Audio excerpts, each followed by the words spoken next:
I asked 4 students at Spring Arbor University some questions about hospitality and common myths surrounding hospitality. First question: what is hospitality? Hospitality is being very kind and generous and accommodating of people who have sort of come into your area of life, your realm, as it were. Well, in my opinion, hospitality is being a generous host. Hospitality is taking care of people and making sure they're comfortable. It's inviting somebody into your home and treating them like they're part of your family. When you can bring somebody into your home and they feel right at home. What makes a good host? Someone who cares about the well-being of the people around them and is concerned with whether you're happy or not and does what they can to make you comfortable. Is hospitality a man's duty or a woman's duty? I don't view it as either a man's or a woman's duty. I just feel that we should all be generous hosts and we should all be hospitable to people who need hospitality, like guests. It's that question is kind of assuming that it's a specific gender's duty. No, it's not. Hospitality is the responsibility of both genders because not one person should be responsible for making somebody feel at home.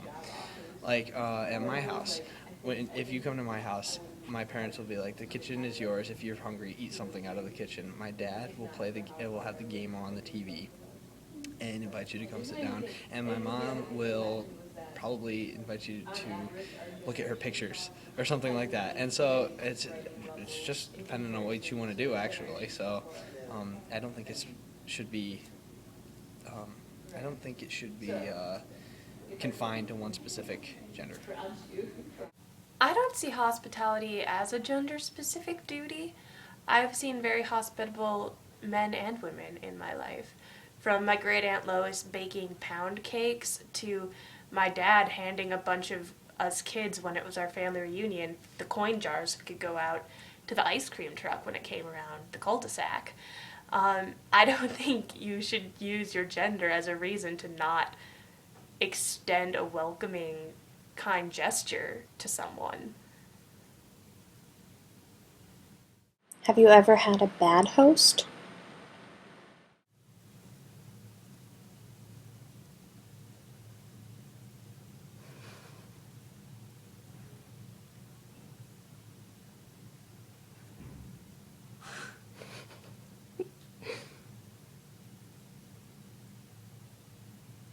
No?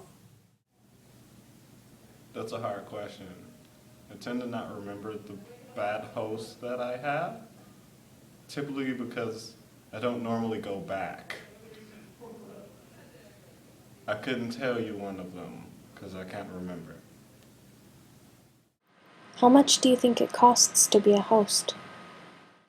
How much do you think it cost?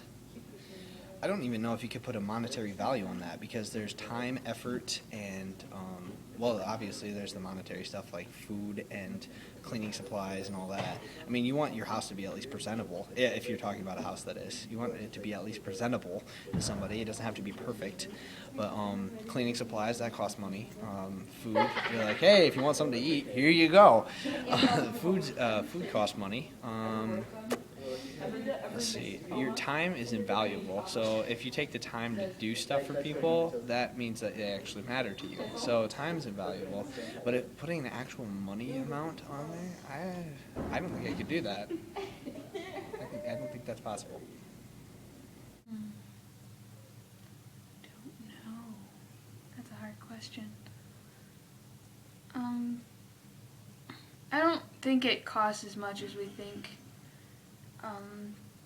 I mean, there are certain things that make people more comfortable, but you can also be the kind of person who makes them comfortable by talking with them and making them feel comfortable within your household without necessarily spending money on extravagant things? I think it varies on how much you can afford. I don't think you have to get super, super nice things to be a good host. I think being a good host can simply be offering your guests a glass of water. I don't think that there really are any economic restraints to hospitality. Hospitality can range anything from giving someone a glass of water to restocking a bottle of Fiji water in the guest room on a nightly basis.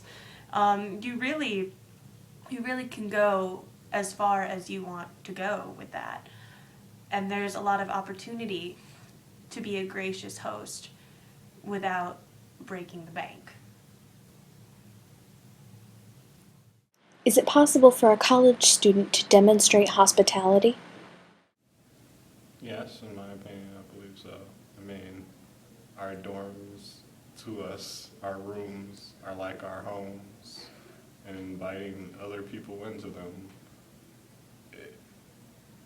you can display a bit of hospitality when inviting guests, friends into your said home space.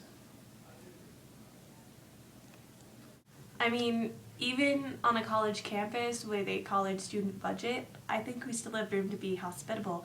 And I think a lot of that is a sense of almost hospitality karma. Because I feel like, if you offer a cup of tea to someone who comes to visit your room, eventually you're going to go to somebody else's room and you'll probably be offered a cup of tea there.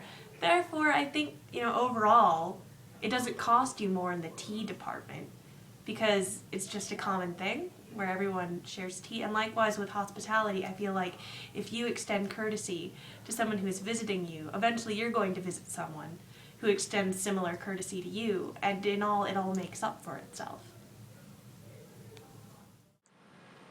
Do you have to let someone stay the night in order to be a good host?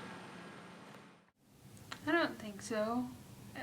I think being a good host is knowing how many people you can take care of, and if that's only one person, that's you giving the best service that you can to that person who's staying with you.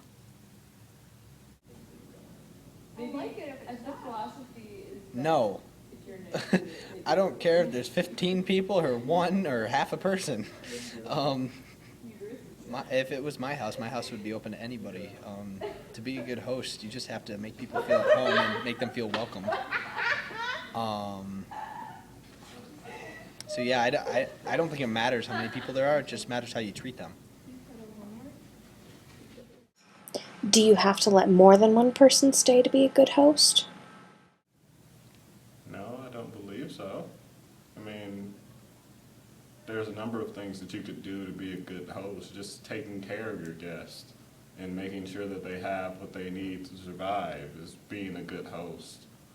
So I wouldn't say necessarily that they have to spend the night to make you a good host.